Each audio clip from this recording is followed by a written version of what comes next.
Mill was reincarnated to another world as the son of a noble with an S-rank magic that can copy other people's powers. There was a man who had a dream of creating the world's best dessert.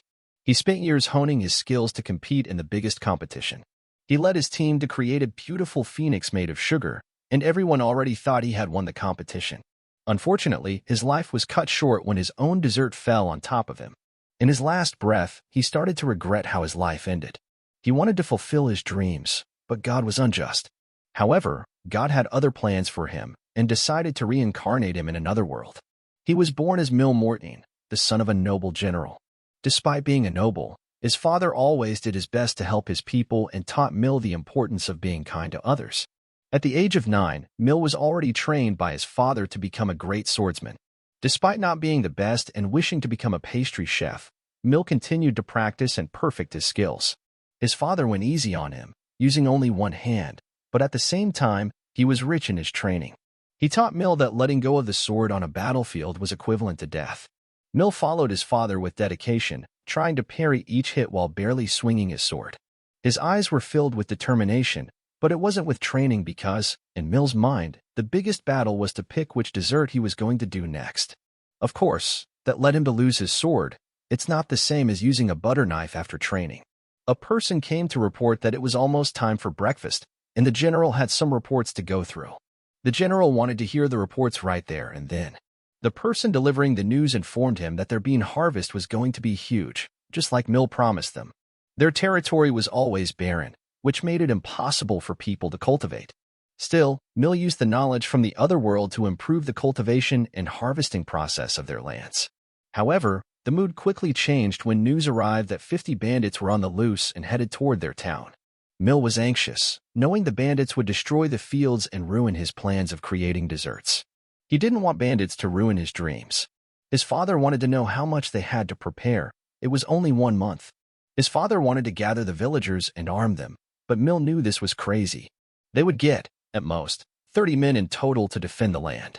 If the bandits managed to surround the place, they wouldn't be able to survive in the long term. He heard his father's conversation. They cannot ask for reinforcements because other nearby lords already lost against the bandits. If they managed to send them and win the battle, they could use it to take the land. His father's subordinate noticed it and thought he's starting to feel the responsibility of becoming the future lord. So he suggested using their trump card, Mill. The sanctification ceremony, a ritual that will awaken Mill's magic powers, confused Pa. He had no idea what this meant at the breakfast table. His father made a big announcement to the family. He told them that Mill was going to undergo a sanctification ceremony, similar to the coming-of-age ceremony in their world. Although it's traditionally meant for 13 to 15-year-olds, Mill's father believed he deemed it fit. He already had good enough swordsmanship skills, and he was already very intelligent. Mill's mother was initially upset because she wanted him to have more time as a child, but she eventually came around and helped him prepare for the ceremony. After 3 days, it was finally time to go to the royal capital and complete the ritual. His father then put his hand on his shoulder and started to chant a spell. The air around them was filled with energy, and in a split second, they were teleported to the capital. Mill was fascinated by the sights and all ingredients he could use on his desserts. Despite his curiosity, Mill was reminded by his father that he could only buy anything he wanted if he passed the ceremony. He even discovered a new fruit called bonkas, which had a sour taste. He wanted to buy them and try to grow them in their territory, which impressed his father, who thought Mill wanted to develop the territory and create an army. But, as you can guess, this guy only thinks about making his desserts. When they arrived at the church, they met with the panda priests. His father wanted Mill to perform the sanctification ceremony to get his magical abilities. This ceremony involved both physical and mental challenges. First, they measured the magic power by restraining the person and making them drink a bitter drink. They then left them alone in complete darkness without any senses. Usually, kids start screaming after a few minutes, but Mill was different. He spent the whole time thinking about creating new desserts. His mind was filled with ingredients and recipes his father and panda priest couldn't even believe it. 2 days later, Mill found himself surrounded by golden light particles that got absorbed into his body. His father and the panda priest couldn't even believe in his magic potential. They woke him up and took him to the last part of the ritual. The priest was about to read a scripture, and if Mill had successfully got a magical ability, he would be able to comprehend its meaning. As the panda began to read, Mill suddenly understood the scripture was magic itself. His father noticed that everything went smoothly, and on their way back home, just as promised, they stopped at the market for Mill to pick out his bunkers. 3 weeks had passed, and the entire town was now bracing and making preparations for the upcoming bandit siege. Mill had been assigned to help with the defense preparations, and he was eager to lend a hand. He knew that their army was made up of farmers, making them weak and vulnerable. They needed to come up with a strategy and fast. They created a huge defense wall, filled up the wells, and sealed the small villages. They didn't want the bandits to make a base there. The villagers then were going to hide in the biggest village. Defeat was almost certain. They didn't have enough men, and their food could only last 3 days. Lost in thought, Mill was suddenly interrupted by the arrival of his childhood friends Mark and Lumi, who had come to help him. He instructed them on how to gather rocks that could be used to throw at the bandits, but also warned them to stay away from danger. As Mark and Lumi were collecting the rocks, they suddenly heard a strange sound. It was the band, heading straight for their village. They ran back and alerted the villagers. Panic spread among the villagers, afraid they couldn't stop them. Mill's father stepped in to give his speech. Every villager grew some balls of courage and decided they wouldn't let them take their land. The general knew the bandits were going to strike at night, so he started to design where his men would be. The general went off on horseback to scout the area, allowing them to surprise the bandits and strike first. Meanwhile, Mill was charged with safeguarding the village in the general's absence. He sought out Mark and Lumi to convey the message to signal the attack with fire arrows. Lumi was afraid of potentially harming the general, but Mill remained confident that his father would use them as a guide to come back if he was being chased. The general spotted the resources of the bandits, 70 men, 5 good horses, and some captives from previous villages. It was a good sign that they did not carry many provisions. With his magic abilities, the general went straight into battle, doing his best to decrease the enemy numbers in a quick swoop. A few bandits were down.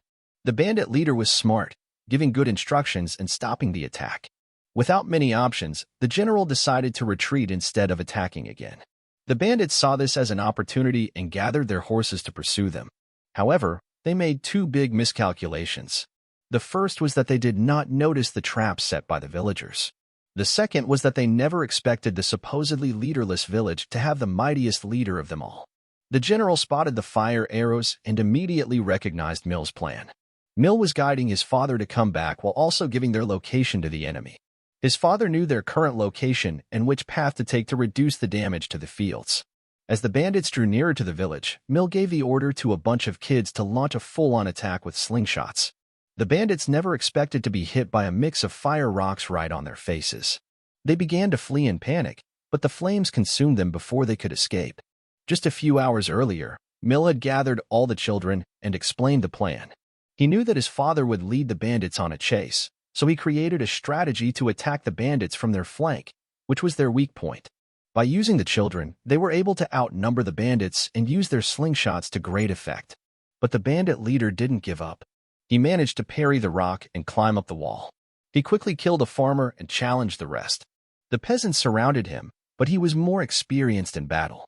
The leader of the bandits ordered everyone to be killed, and the full-on fight began while the kids still did their best to throw rocks. This annoyed the bandit leader. He ran toward the kids and attacked them. The kids couldn't move their legs, and soon blood was splattered on the floor. Mill managed to push the kid away and got hit in the shoulder. The bandit leader used him as a hostage. Mill saw a dead man lying on the ground and quickly thought he could use him to his advantage.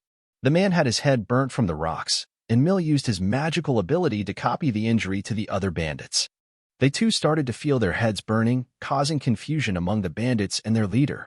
Mill then used the same spell on the leader, who set him free. The bandit leader couldn't understand what was going on and got hit by a rock. Just as he was about to ask if Mill was a wizard, the confrontation against the bandits finally ended. Pat, dividing the food supplies between the villagers to ensure their sustenance, narrates his story about his reincarnation as the son of a poor noble.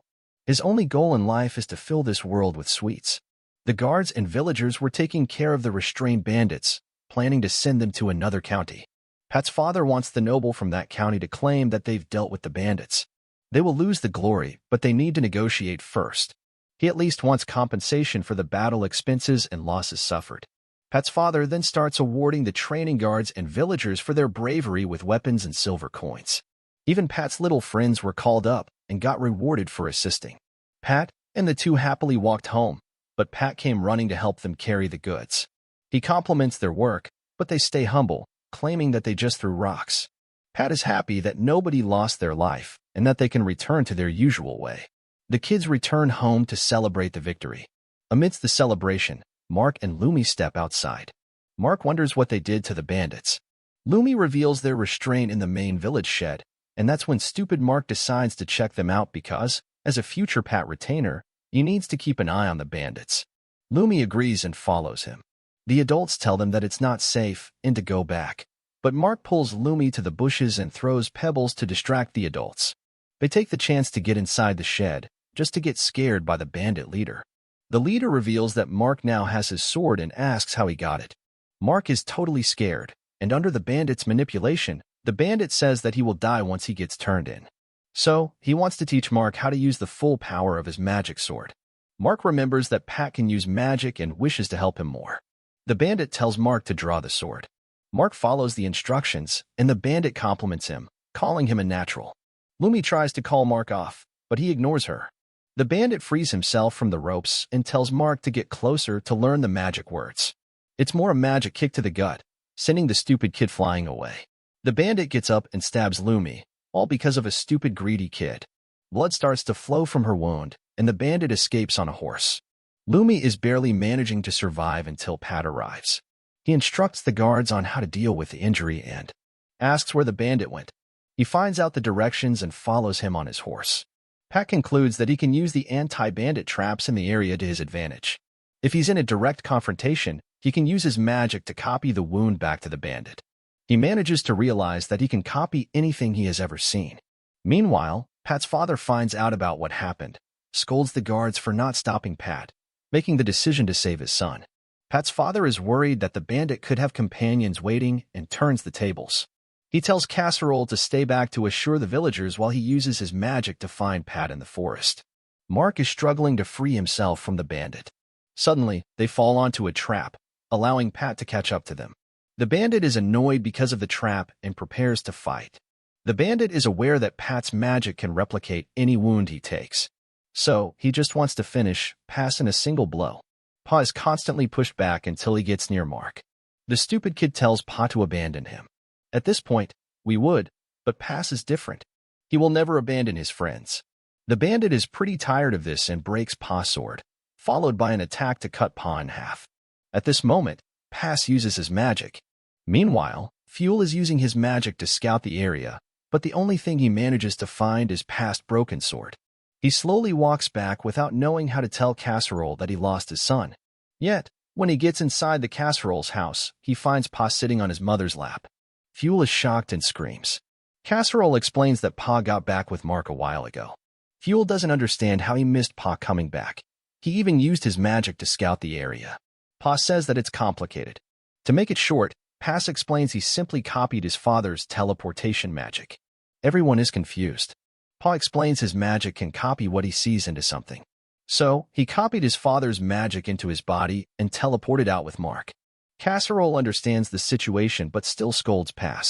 He forbids him from revealing that he can use other people's magic or use those spells in public. After calming down, Casserole explains to Fuel that people could aim for Pa.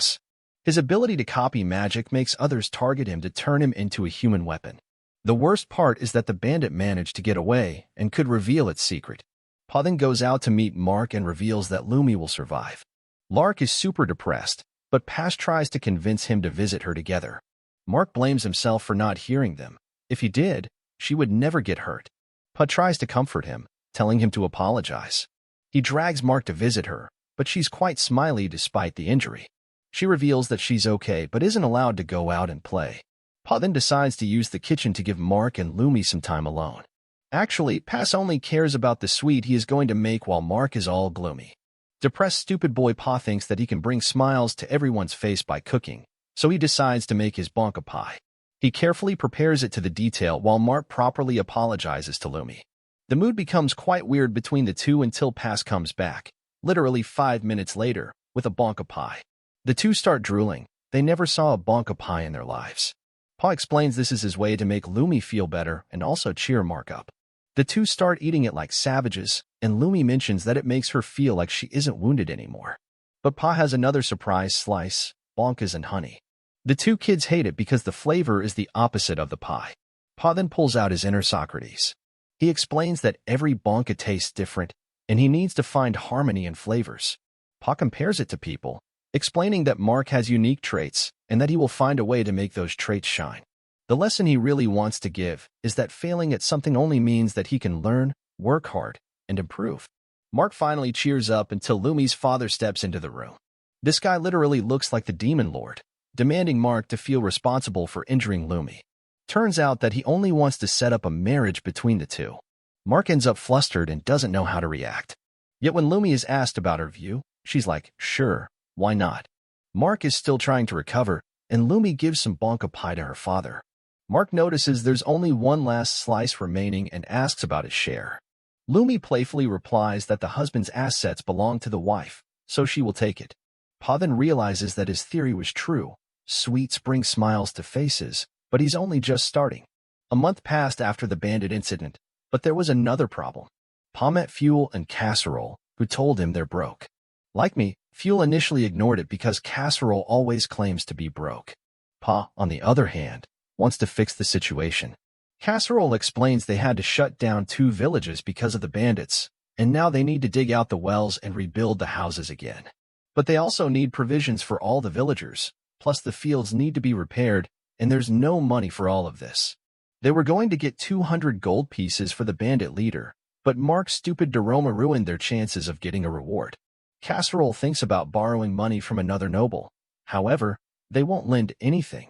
All nearby lands were damaged in the winter, and the bandits also damaged it. Pa questions if they can ask his grandparents for help, but his parents cut ties with their families 15 years ago. Casserole says they didn't even introduce Pa to his grandparents, so it's impossible to ask them for money. He further explains that everyone was against him marrying Pass's mother because their lands were really poor, so they basically decided to run away. Pa returns to his friends who quickly understand the situation. Mark tells him not to hide stuff from them because they could also help. Pa changes the topic and asks about Lumi's recovery. She reveals that she can already go out, but she still feels some pain. Mark questions the possibility of making their fields bigger to cultivate more, but they don't have the time, people, or even the money to do it.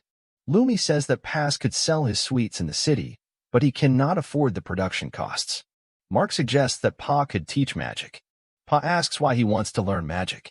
Stupid Mark thinks that he will become rich just because he can use magic. Of course, his future wife starts shaming him because he's too stupid to learn it, and even if he does, he will probably set himself on fire. Lumi says that magic could be the key. She tells Pa they could get an idea if he shows them his magic, so he decides to give it a try. Pa tells them to draw something on the ground. Mark draws himself defeating a dragon with magic, while Lumi draws some bonkas. Pa then uses his magic to copy the images into their hands. Lumi tries to rub it off, but it doesn't disappear. Pa explains it's permanent if he uses it on trees or walls, but it disappears in 3 days if he uses it on skin. Lumi then asks if he can do the opposite. Pa is confused. She explains that it would be cool if he could put a picture of a house or someone's face on the ground. Pa realizes this is the answer he was looking for, and immediately storms off to meet his father. Casserole was discussing the situation with Fuel and his wife. They were considering asking for money from her parents, but she isn't sure about it. Suddenly, Pa storms into the room with a plan. They all want to hear it. He asks if his father remembers the time when he mentioned his attempts to arrange a marriage for Josie, Pa's sister, who was already 13 and within the typical marriage age.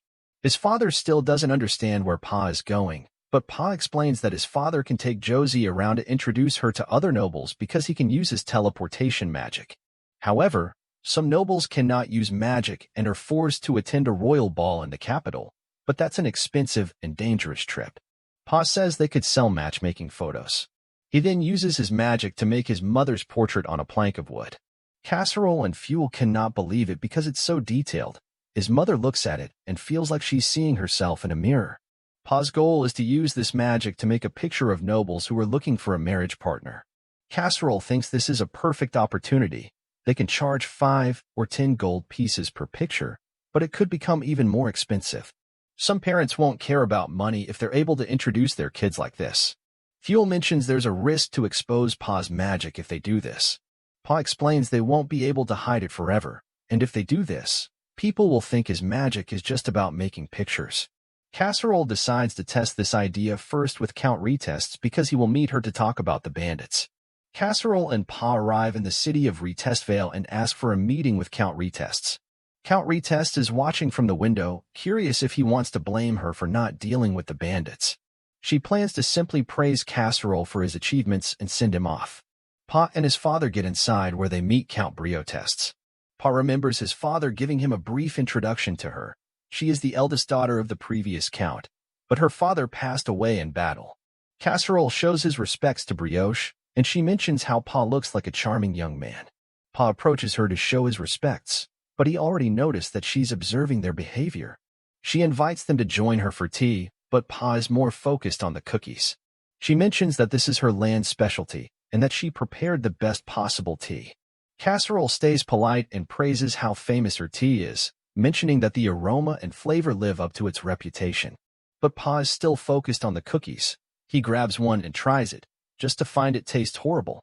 Brioche doesn't understand because most kids love to receive any kind of sweet. Pa then sips on the tea, just another disappointment. Brioche praises Casserole for not only being excellent in military matters but also for all the agricultural changes he made on his land. She mentions that she would love to learn his secrets and knowledge. That's when Casserole drops the bomb. Most of the changes made to his land are because of Pa's advice. She thinks he's refusing to be acknowledged for his achievements. Brioche tells Pa that he must be proud of having such an amazing father. Casserole and Pa have been waiting for this moment. Since she's talking to Pa, he can unleash his true beast. First, he says that he's proud of his father, but he then counterattacks that his father's land was raided by several hundred bandits. It was so bad that Pa and other kids were forced to join the fight. Ryosh realizes that she made a mistake by allowing a kid to talk about this subject, but Pa attacks again. He mentions that they interrogated the bandits who revealed they had come out of Retestvale. She realizes that Pa is trying to negotiate damages and pretends to be ignorant. Ryosh cannot accept defeat and makes the mistake of asking Pa if they have any proof. Casserole then shows a sword owned by one of the bandits, and that sword was carrying Retest's family crest. Pa attacks again, mentioning Retest men failed to eradicate the bandits, and because of it, Casserole's lands were raided.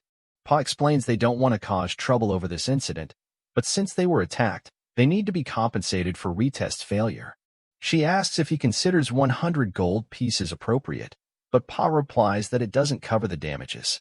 She reveals that he doesn't seem like a child and ups the compensation to 130, but Pa refuses.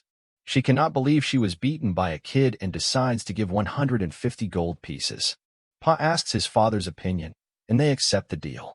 While they sign the contract, Ryosh realizes that Pa is exceptional and realizes that he might be the reason his father's land is prospering. Especially because fathers are the ones who conduct negotiations, but Pa just put her to shame. She still thinks that 150 gold pieces is a small price to pay, considering she could have lost the king's trust. After everything is done, Ryosh reveals she underestimated Pa due to his age. Pa apologizes for the things he said, but he needed to do it. She says he never introduced himself to her, and she follows up on her request. Before leaving, Pa apologizes for not bringing a gift, so he pulls out a piece of cloth and uses his magic.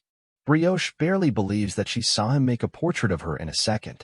She thanks him for the gift, and Pa says goodbye. Casserole then went to a coming-of-age ceremony of the Duke's Castelset grandson. He congratulates the Duke for his grandson Squall's recent coming-of-age. The Duke then introduces Squall, mentioning he graduated as the top student in the military academy. The young boy nervously salutes Casserole, and the Duke apologizes for his stiffness. He reveals that Squall admires Casserole and was looking forward to meeting his childhood hero. Casserole mentions it's an honor and introduces Pa to the Duke.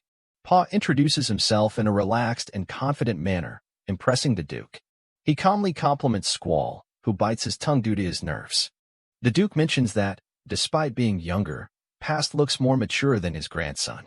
He also mentions that Pa is already an adult and asks if he awakens magic. Past mentions that he indeed got magic abilities by the grace of God, impressing the Duke, who mentions Casserole's family has been blessed. Past stays calm and humbly replies that he got lucky. The Duke gets curious and asks if Past can demonstrate his magic. Pa accepts and asks if he can borrow a piece of cloth from the butler. He casts his magic, printing the image of a beautiful young girl. The Duke is impressed, but his grandson's heart skips a beat. Pa mentions this is a gift from himself and Margrave of Hawbuck, who wanted to introduce his daughter to Squall. The Duke mentions the Margrave couldn't be present and asks if it's truly his daughter. Pa introduces her as Margrave's third daughter named Petra. He explains that he visited their domain with his father's magic and met her. The Margrave is currently stuck in a conflict, and Petra couldn't come to meet Squall, so they decided to introduce her this way. Squall is head over heels for her, mentioning she's cute and pretty. Pa takes this chance to invite him to come to her coming-of-age celebration in the next month. Squall instantly agrees. His grandfather gets mad because Squall is stupid and doesn't recognize this was a marriage proposal. The Duke tries to play it safe and tells Squall to calm down. He then asks how he plans on getting there. Past mentions they can use his father's magic to travel safely. Squall acts like a happy puppy, telling his grandfather that they won't have problems with Casserole's help. The Duke starts regretting, but Past sees a chance. He whispers that the Margrave has been fighting for some years and is getting tired. The Duke gets interested and asks for more information. Past mentions the Margrave wants to stop the battle by using the Duke's military, and for that, he wants to marry his daughter to Squall. Despite only being Past's opinion, the Duke thinks it's a piece of interesting and reliable information. The Duke decides to come along to Petra's celebration while thinking that it may become a good story to tell the king. Squall later comes to Pa, and they become friends. Squall wants another portrait of Petra, a spicier one. Pa ends up agreeing because his goal is to become the matchmaker between the two. A few weeks pass and winter is getting close. The villagers focus their time on rebuilding their homes. Casserole is satisfied with the current situation, and Pa enters the office. He then turns to his father and gives him the letter they received. Casserole reads the letters from the Duke and Margrave and mentions that their temporary income problem has been resolved. They will be receiving 20,000 pieces of silver because Squall and Petra's engagement has been decided. They will be announcing it during Petra's coming of age. The Margrave will also send 30 gold coins in advance, which Fuel thinks they could use to get some horses. Casserole explains the funds are meant to be used to protect Petra.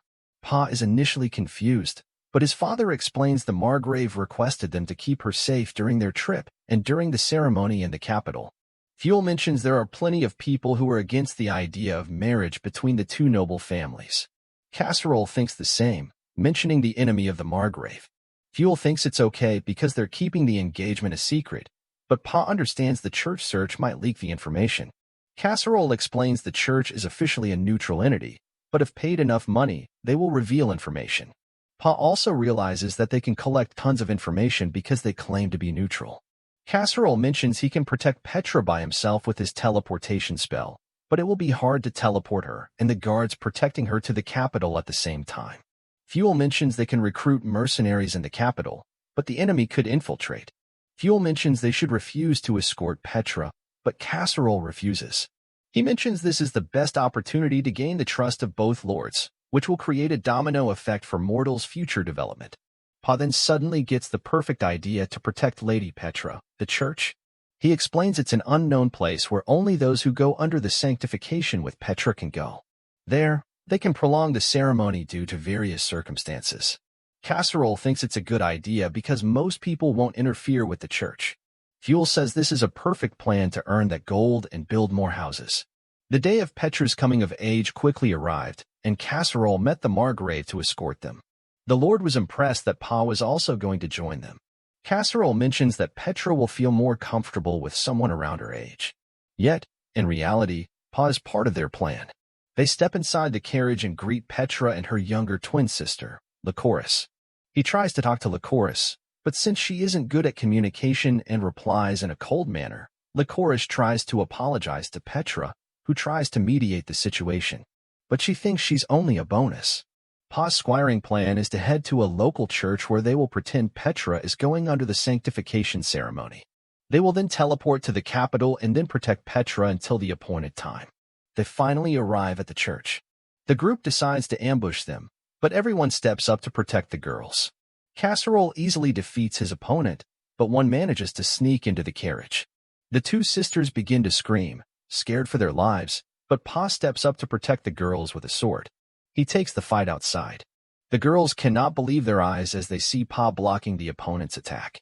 Suddenly, one more tries to attack him from the side, and Licorice tries to warn him. When Pa is about to get hit, Casserole manages to disarm the bandit. Father and son then manage to defeat the bandits, and the Margrave thank them for protecting his daughters. But Casserole tells them to go inside. The girls are still scared, but Pa tries to calm them down. They step inside the church and head to the basement, which Petra notices is a bit far.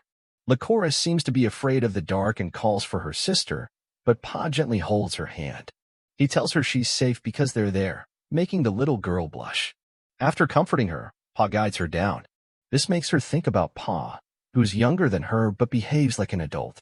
She wanted to catch her sister's hand, but she thinks that Pa is the only one who doesn't compare her with her sister. She has always been indecisive, and she thinks that her sister was chosen as the bride because she's prettier. She doesn't think highly of herself because she feels like she's just an extra after reaching the end of the stairs. Cass guides them inside the room and tells everyone to hold their hands in a single line. They follow his instructions, and Casseroles uses his magic, teleporting them to the church in Bovalia. Meanwhile, on the other side of the city, there's this weird guy living in this broken house. He explains to a group of mercenaries that he called them here to do a job for him so he can rebuild the Omnia house. He tells the men that he plans to deal a blow to the Cattlesec family. The mercenaries will do anything for money, so they ask whom they need to kill. The weirdo explains they don't need to kill anyone because their task is to bring a certain woman to him. If they succeed, they will receive 10 pieces of gold. The leader of the group asks if the girl is an aristocrat. The weirdo tells them he wants Petra, and they shouldn't mess it up. Once the group leaves, they talk about how the weirdo is too arrogant. They're curious because this idiot created this whole plan just to become an aristocrat. The group cannot understand the weirdo's intentions and think they will be blamed for taking Petra.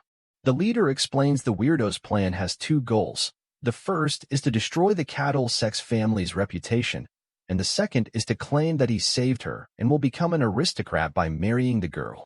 This only works because Petra's parents will want to keep their status by protecting her innocence. Back at the church, the Margrave comes and tells Petra that the panda priest is waiting for her to start the ceremony. Casserole then gives Pa an important mission.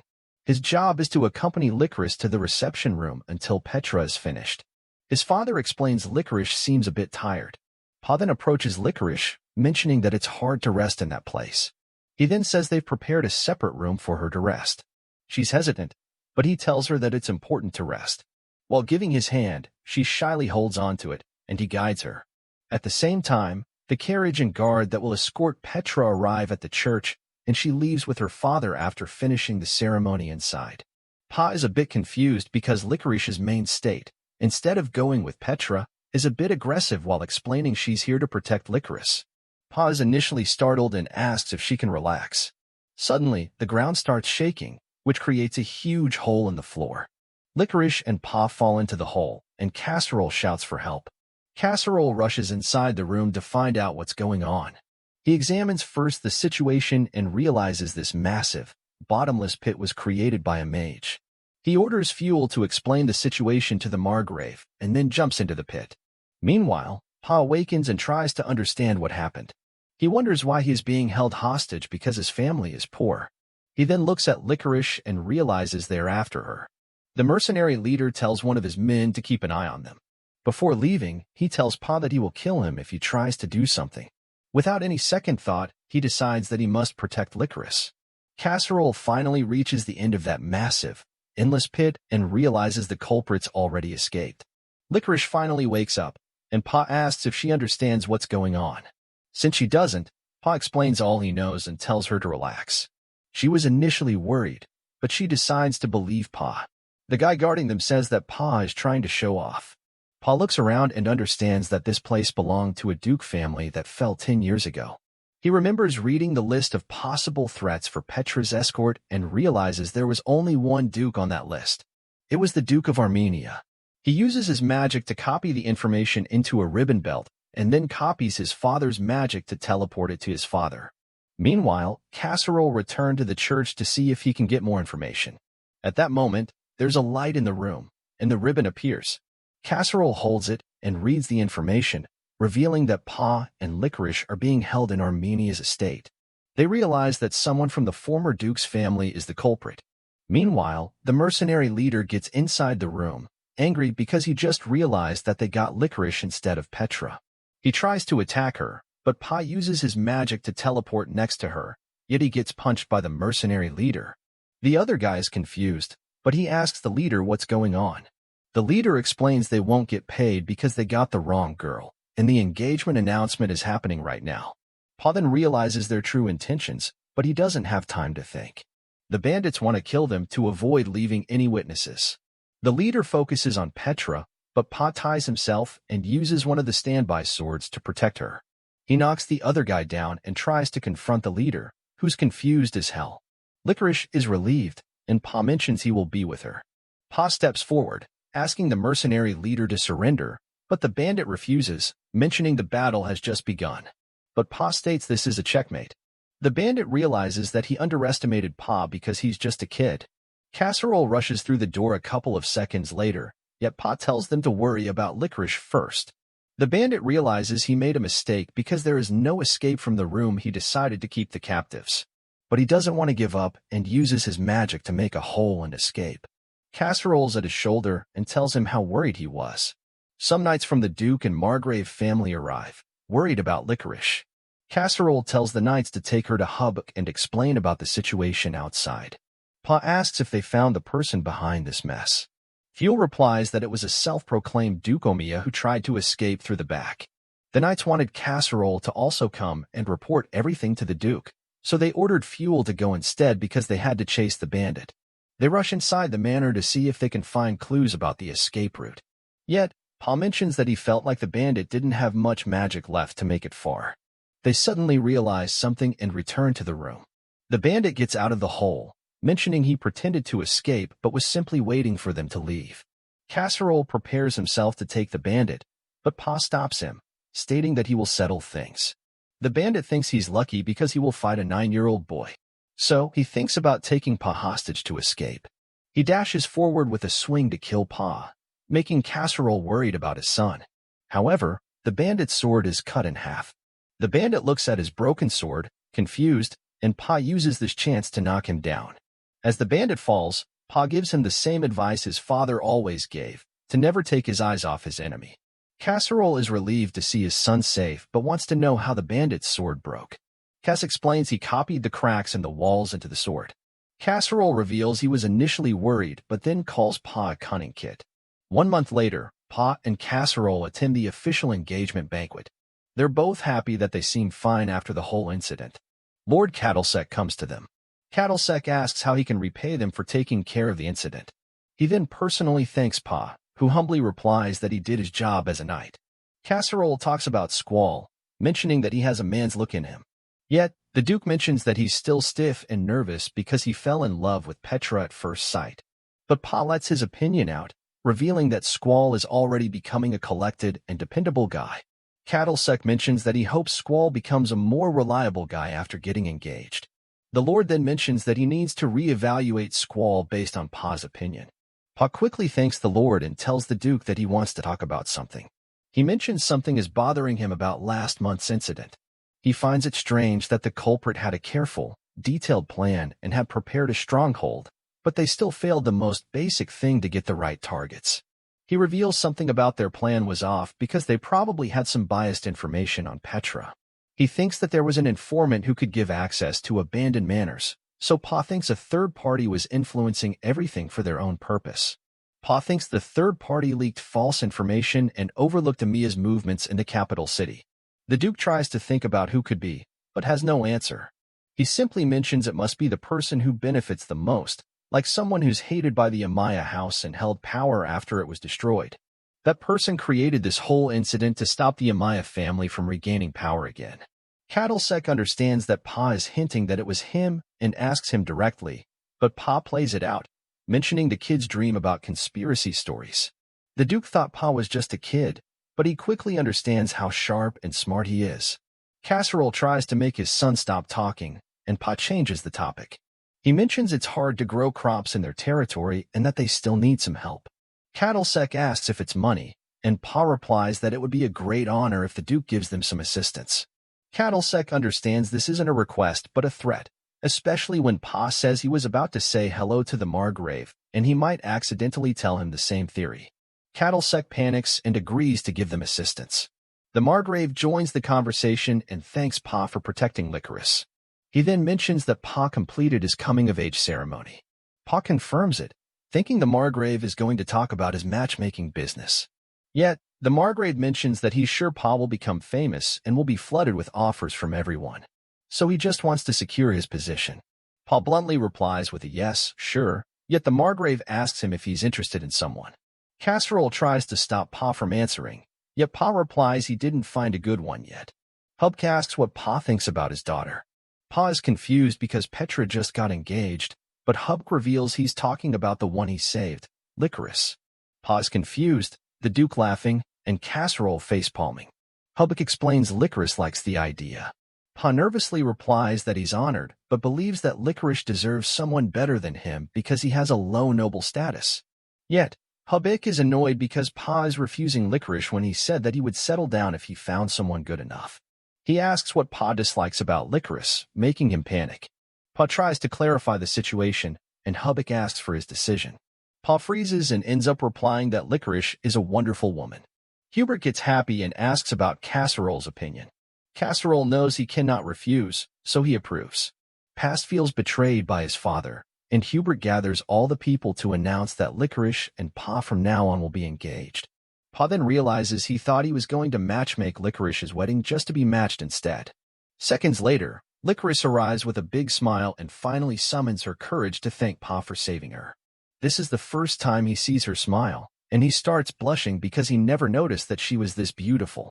The Margrave does a toast, mentioning he got a fiancée for both his daughters. Squall shakes Pa's hands, mentioning that from now on they will be brothers. After the party, Pa is watching the sunset, confused about everything. Licorice talks to him and nervously asks if she's good enough for him. He smiles and replies with a yes, mentioning that he's happy about it. She smiles back, mentioning she's also happy. Suddenly, Licorice tells Pa that she prepared something for him. She mentions that she prepared some cookies. He appreciates the color and smell, thinking they must taste delicious. But when he tastes it, he realizes that they're salty as the Pacific Ocean. He notices Licorice anticipating the reply, and he tells her that it tastes delicious, making her smile. You know, just the usual day in a married man's life. But at that moment, Pa decides that he will do everything to protect her. This is the end. See you on the next one, and don't forget to subscribe. When Pastry got back home, he was super happy. He started unpacking some wooden boxes. Marco and Lumi came over to see what was going on. Pastry told them it was help he got from the Duke. Lumi opened one box and got surprised. There was a tree inside. He said it's a special tree called a black locust sapling. They thought Pastry was going to use it for pie, but he explained that these trees can grow even in bad soil and make nectar for honey. That got them all excited about eating honey. But there was a problem. Their land didn't get much rain, and the trees they planted kept dying. So Pastry decided to make a big water tank so they'd always have water. Meanwhile, in the big house, Fudd and Casserole were doing money reports for the village. It was the first time in 20 years that they actually made money. Casserole was happy, thinking about all the good and bad times they went through. Fudd saw how Pastry's tree was a big help since he was born. Casserole agreed and called Pastry a savior. Fudd was happy to hear that and moved on to some more stuff he had to report.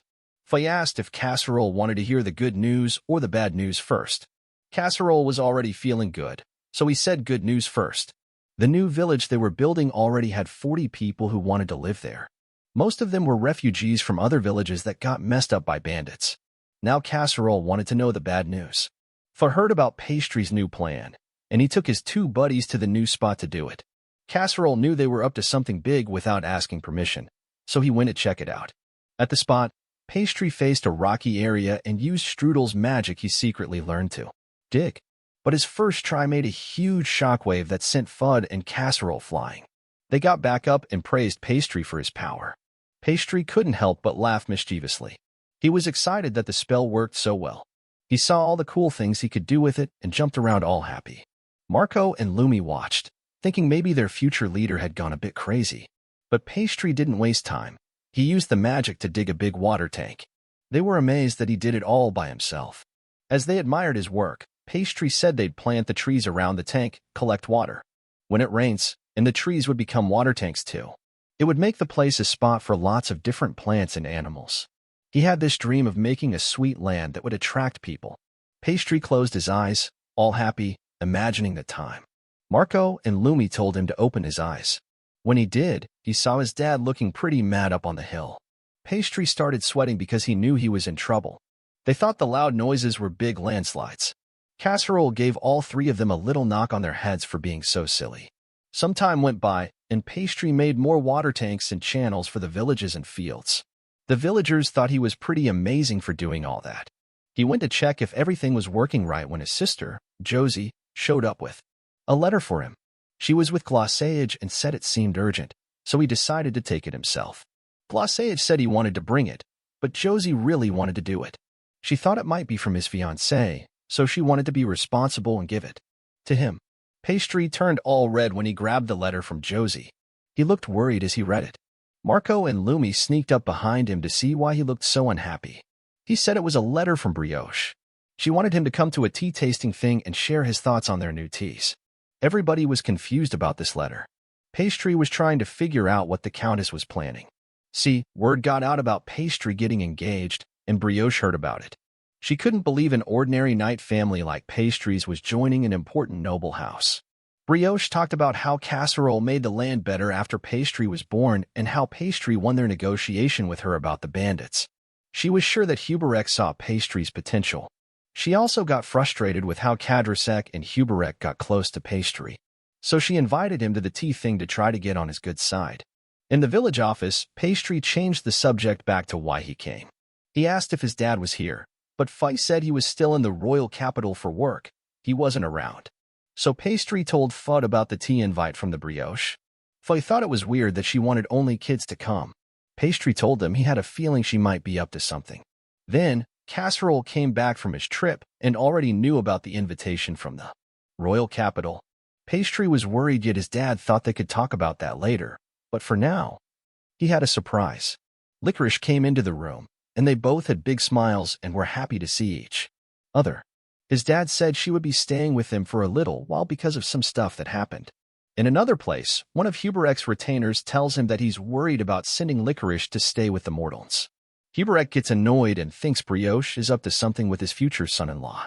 The helper agrees, saying Brioche is smart and probably knows about Mortal's land and Pastry's potential. Huberek thinks her invite to the tea thing is daring. That's why he sent Licorice, so she can go with Pastry. Even if Brioche tries something, it'll be hard to influence Pastry with his fiancée there. On the day of the tea party, the Countess's castle is full of fancy young nobles from the south.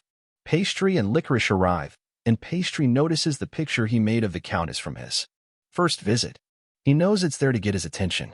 The Countess's retainer welcomes Pastry and says he's been told to be respectful and watch him closely. Pastry thinks they're worried he might cause trouble. He sees this as a chance to show off their land stuff. The helper introduces Pastry and Licorice, and Pastry makes a good impression with his first words. He gives out his hard candy sweets to everyone as a gift. He says they'll go great with the tea, and everyone says they look awesome. People are surprised by how good they taste. They've never had sweets this good. Everybody agrees they make the tea taste even better. Now that Pastry had everyone's attention, he told them he'd love to send more candies through traveling merchants as gifts. But he had a request: no sugar taxes for the merchants. He explained that sugary stuff got taxed a lot, and it wouldn't be fair to tax gifts. The nobles thought it'd be strange to tax gifts, so they agreed. Then, Brioche showed up and heard everything. She thought the idea was interesting and used the excuse of talking about business and private stuff to take Pastry away from Licorice. She reminded him that these things should go through her first. Brioche asked Licorice to wait while they talked about stuff concerning her and the Mortal family. They sat down and she asked Pastry straight up what he wanted. Pastry gave Brioche some of his candies to taste, and just like everyone else, she loved them. He told her he made them from water, sugar, and honey. Then he surprised her by saying he planned to make all these ingredients on his family's land and start mass-producing the candies in 3 years. Hearing this surprised Brioche because their land was not very good for growing stuff. But she knew Pastry was capable. Pastry wanted her support because she had access to a harbor and the talk about taxes was a way to get this meeting. Brioche started to worry about what Pastry was planning. She didn't know where this was going, but she agreed to help with the candies. That made Pastry happy, but she wanted to keep an eye on his plans. Meanwhile, at the party, people couldn't stop talking about Pastry. Brioche's helper tried to make Licorice feel bad by saying Pastry would probably get lots of new admirers from this party. Licorice didn't like the thought of Pastry getting attention from other girls, so she left the situation. The meeting between Pastry and Brioche ended. Pastry was happy because the Countess had great connections, which would help him make lots of hard candies. Brioche tried to bring up his relationship with Licorice, but it seemed like she was trying to ask something else, so Pastry didn't answer. Brioche tried to get him to talk, and just then, Licorice walked in, making the situation really awkward. Pastry tried to call Licorice's name, but he stuttered because Brioche still had a hold on him, and she was smiling like she had a secret plan. Finally, Pastry broke free from Brioche when Licorice ran away, upset. The Countess watched and thought the whole thing was funny as Pastry dashed after Licorice. He caught up to her. He was surprised to hear her apologize. He was about to explain when Licorice told him why she was upset. She heard all the ladies in the Great Hall talking about him and thought he might leave her if someone else liked him too.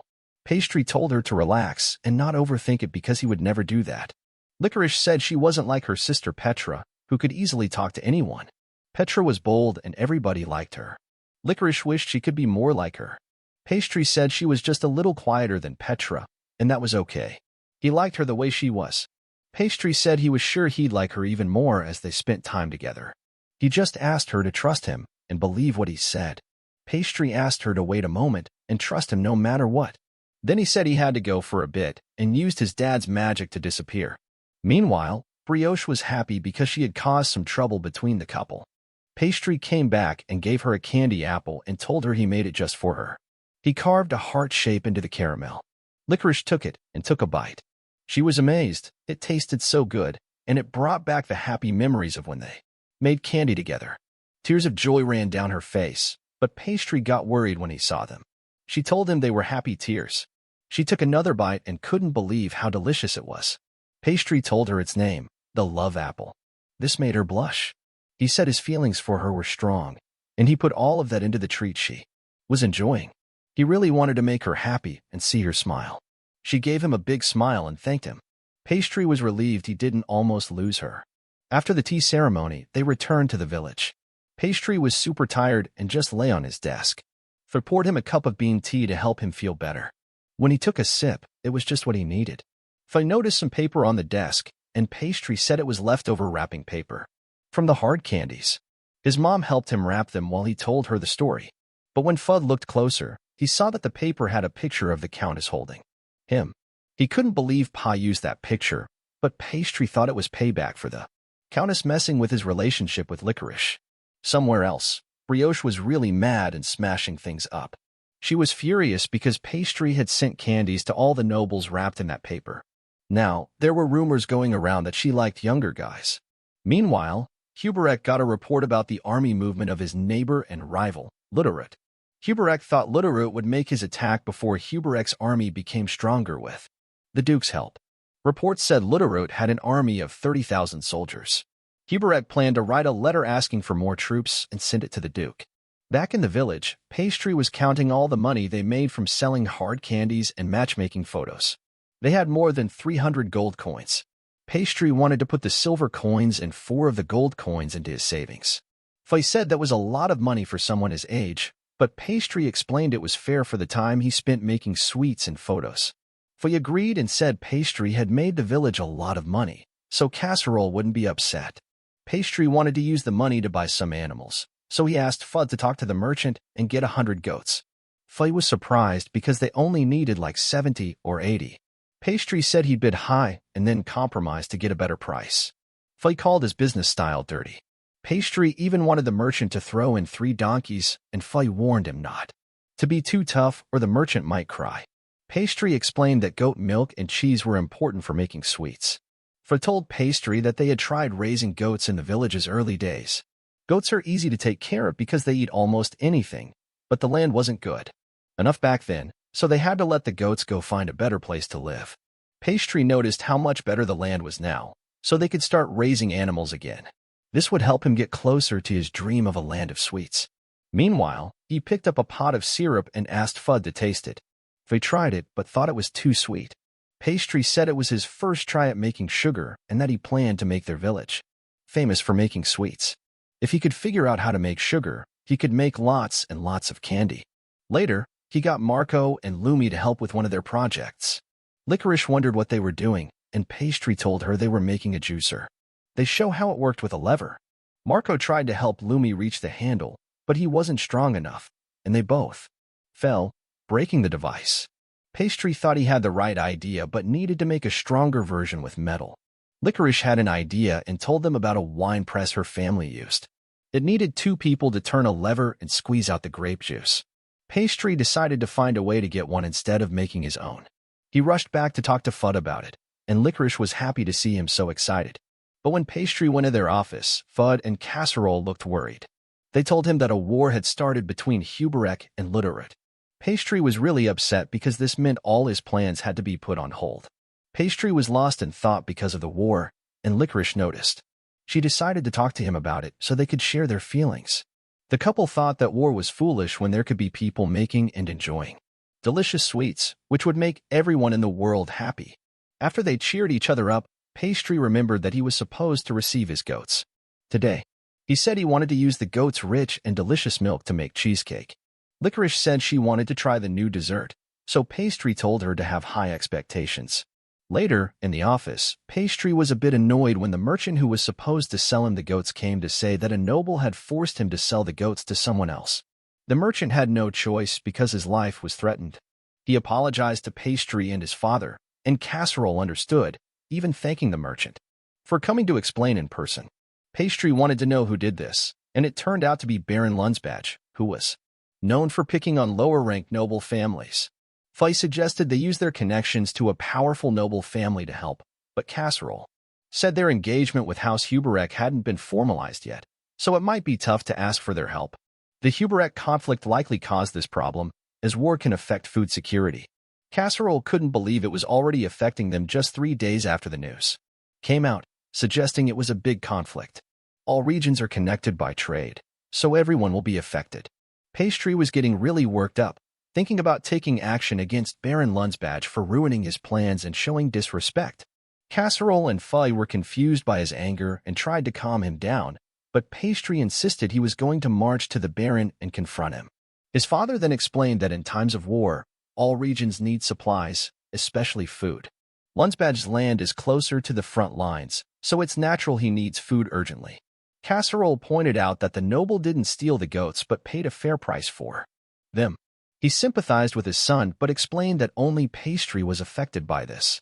Fey told him to accept the reality. Once the conflict was settled, he could negotiate for more goats. Pastry felt sad about the promise he made to Licorice regarding the cheesecake. Fey saw this and revealed that there was a way to get supplies even during wartime, by joining the fight as reinforcements. Pastry figured it out quickly. By doing that, they could prioritize getting supplies. Pastry and Licorice being engaged gave them a reason to side with Huberek. Pastry promised he would get his goats back. As they headed out, Licorice felt anxious, so Pastry's mother turned to confront her. Pastry rode off, silently apologizing to his fiancée for going to the front lines so suddenly. He believed he was doing it for the land of sweets he always dreamed of. Back in the Huberek household, a retainer burst in and reported that Lutterut's main forces were on the march, numbering a little over 10,000, just as their enemy had predicted. Huberek believed he could handle these numbers with his forces. He decided to give Squale his first taste of war by putting him on the frontline defenses. Petra was terrified to hear this, but Squale expressed gratitude for the chance to participate in his first campaign and set out immediately. He assured his wife not to worry and promised to help protect her father's land. At the Lutterut camp, he received a report that his advance unit had arrived near the border and had formed ranks. One of his generals expressed fears as their forces were already showing signs of fatigue. While the Huberek army was steadily growing in numbers, which could be a disadvantage, Lutterut assured him that he had already accounted for that. His real goal was to create a rift between Huberek and the Duke. He anticipated that Huberek would send Squale on his first campaign, but he couldn't risk the Duke's grandson So he planned to place Squale in the safest part of the battlefield for an easy win. This would gain the Duke's gratitude. Littleroot intended to lure Squale out to a place where he could easily finish him off, causing the Duke to lose his air and become furious, cutting ties with Huberek, leaving him isolated. Littleroot imagined the despair on Huberek's face as he planned this scheme. During that time, Squale and his unit moved into position, and he felt a bit nervous on his first deployment. He held a picture of his wife to remind himself of what he was fighting for as they advanced. Meanwhile, Littleroot's men lay in wait for the right moment to ambush him. Pastry and Casserole finally reached the Huberek lands, and the boss welcomed them warmly. Casserole said they came to offer help upon hearing about the attack. Huberek was thankful. Pastry almost slipped up by mentioning his goats, but managed to save himself by saying he was there to aid his fiancée's family. Huberek then took them to the war room to check the battlefield. Pastry noticed the enemy's solid defense, but Casserole found it suspicious upon closer inspection. Something didn't seem right, even though it looked okay at first glance. Pastry saw his father's warrior instincts at work and mentioned that the enemy's defensive formation was strange. They reviewed the positions and realized it was all set up to ambush a unit in an unimportant part of the battlefield. Huberek's face turned to horror when he realized it was Squale's unit. Squale received intel that the enemy would attack from the northeast, so he prepared to confront them at their current location. He got a report that the enemy was spotted in the distance, numbering about 20. The young lord rallied his troops and moved forward, but they didn't find any signs of the enemy. Then came another report that they had fallen into an ambush as the enemy charged from behind, and their numbers were greater than reported. Squale's unit was in a panic, and they lost some soldiers. The young lord tried to stay calm and ordered his troops to head into the forest. Unfortunately, there were also enemy troops in the forest, and their total number was about 105 times greater than what was reported. Squale's lieutenant waited for orders. Squale found himself quickly surrounded, and he became the primary target because he was the one giving orders. Just when things seemed bleak, Glacéage's arrows started to take down the invaders. Casserole also fought his way through the remaining enemies. Squale was amazed to see them coming to his rescue. He heard Pastry's voice, and Pastry was thrilled to see him safe. Pastry told Squale that they had come to help him when they heard about his first deployment. Tears of relief welled up in Squale's eyes as Pastry extended his hand to him. Part 12. Casserole and the group swiftly dealt with the enemy, and they returned with Squale to Huberek's palace. Huberek quickly apologized for putting him in that situation, but Squale was clearly shaken. Casserole tried to lift his spirits because Squale never gave up despite being surrounded. However, Squale knew he would have been in big trouble if Pastry and his father hadn't arrived on time. Huberek revealed that Littleroot had decided to withdraw, and he planned to celebrate.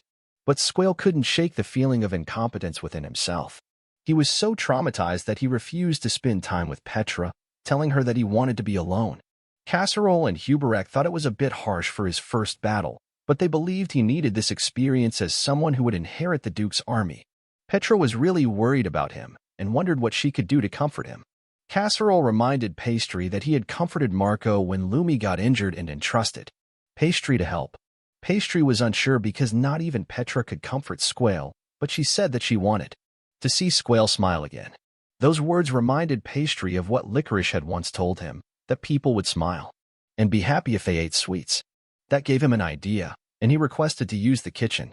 In the kitchen, Pastry thought that Squale was blaming himself for his lack of ability and had closed his heart. So, he needed to make a sweet that would have a special meaning to him. Time quickly passed, and the banquet celebration began. Everyone seemed to be blaming Squale for his lack of ability, but Casserole tried to comfort him. Despite experiencing his first battle, Squale felt like he had failed. Huberek even joined the conversation, mentioning how he had also failed in his first battle. However, Squale couldn't shake the guilt and blame he felt for the soldiers he had lost. Pastry suddenly returned from the kitchen and congratulated Huberek for his victory. He then presented his sweet as a gift, immediately catching everyone's attention, including Squale's. He gave the first slice of the pie to Squale, who was curious about it. Squale asked for the name, and Pastry replied that it's tart tatin, especially made for him. Squale tasted it and found it delicious. He asked why Pastry chose to present this recipe.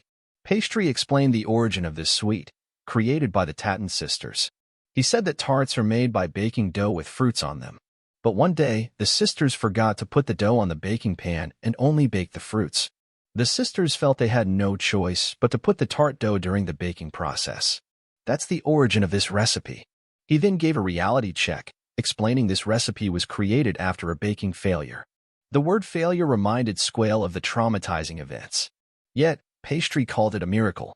Squale was confused, but Pastry explained that the sisters could have simply thrown out the fruits and remade the tart again in the right order. But this recipe would have never been born. The sisters refused to let the failure end as a failure. Pastry then mentioned that every time he failed at making sweets, he would remind himself of this recipe. He told Squale that even if he fails, he needs to look ahead and try to move on. However, Squale didn't believe those words because his grandfather always taught him that failing is unforgivable. Petra told him he didn't fail because he promised to her that he would return safely. He countered her, mentioning he only came back because he lost the soldiers who sacrificed their lives. Petra said he should be proud because he's thinking about his fallen comrades instead of becoming arrogant about the victory. He finally accepted her words and thanked her and Pastry with a smile. He promised that he would become stronger and wouldn't let this failure go in vain. Huberak thanked Pastry for helping and decided to reward him with anything he wanted. Pastry quickly asked him for an endless supply of stuff, all related to his sweets. After returning home, Pastry started to unload Huberak's gifts. But his father stayed back to negotiate and get revenge on Lunsbach for literally stealing their goats. Casserole suddenly returned after succeeding in the negotiations and grabbed Pastry's hand, telling him that he needed him.